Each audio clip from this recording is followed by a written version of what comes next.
Nyanyuka.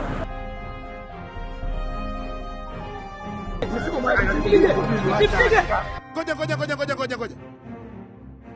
Vipi kulikoni? Anakata mabomba ya maji.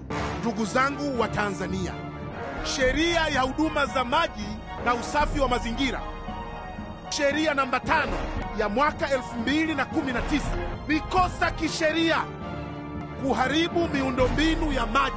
Unaweza kufungwa miaka 5 na faini ya shilingi milioni 50 au vyote kwa pamoja. Apelekwe kwenye sheria huyu. Tangazo hili limeletwa kwenu na mkurugenzi mkuu wa RUWASA.